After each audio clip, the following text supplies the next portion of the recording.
Okay, so this is part two, my review of this STARSCOPE. I believe the total price was $56 delivered to my door.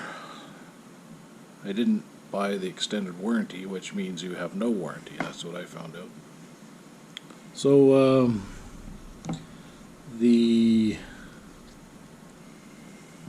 glass was fogged up when I got it. It was -7 yesterday, and I couldn't see through it, which told me that this thing is not fogproof, which is disappointing because that is what the advertising says. Well, anyways, I set it by the wood stove to help dry it out so I could see through it. And the glass actually in it is pretty good. For the money, you don't get much for $56, especially from China. The directions were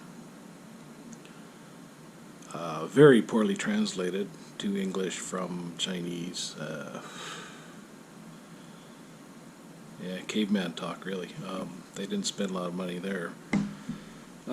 So this is your focus right here, and you have an eyeglass cup here, and this is your zoom, and it says 40 to 60 on there, which doesn't really make a lot of sense to me. I mean, there's no way this thing goes up to 60 times zoom. I've got monoculars that go up to 30, and this is not as powerful as them. But it does focus quite well, though. It does zoom out some. It's almost like the zoom is a secondary focus adjustment, really. It actually works quite well once you get the hang of it, but there's something kind of strange about it. It smells. It smells very strongly of. It smells like axle grease to me, but reminds me more of the kind of axle grease I used to smell at the shipyard, at the harbor when I was a kid, like nasty axle grease. I don't know, it's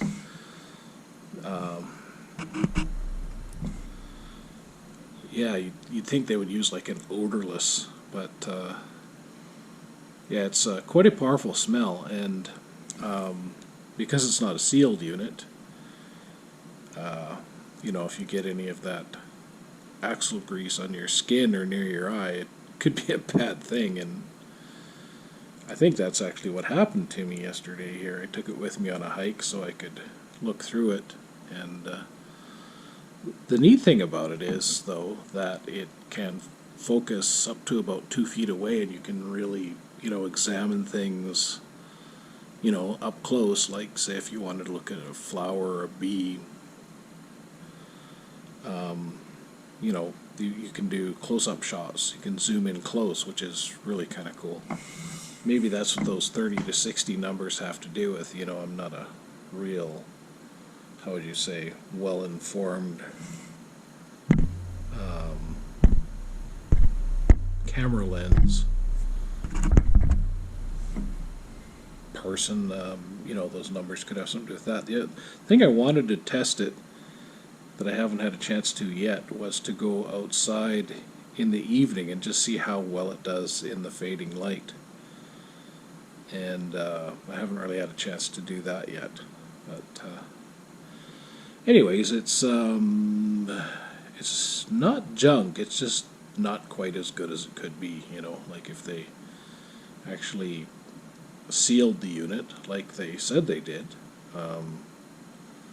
I think it would actually be a very good purchase.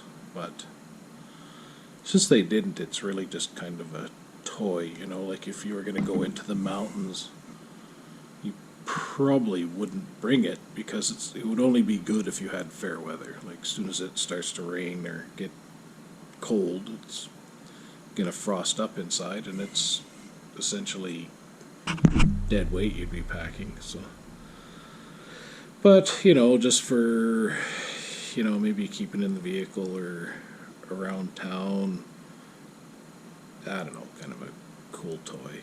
But anyway, I wish it was sealed, and somehow I doubt if I mailed it back that I would get my money back. It comes with this bag, as you can see. Let's see. There's the bag to keep it in. Now, I mean, this would help keep it, you know, moisture free. But oh, and it comes with a tiniest little scrap of lens cloth. You know, so small that it's darn near useless. They weren't breaking the bank there either. But anyway, so that's my part 2 review. Maybe I'll do a short third one after I see how it does in the evening light. But the one thing I thought was kind of interesting too was, you know, you can mount a tripod and they supply a plug that has this hook on it and a lanyard. So I just hooked the lens onto there for the back cap. Anyway, you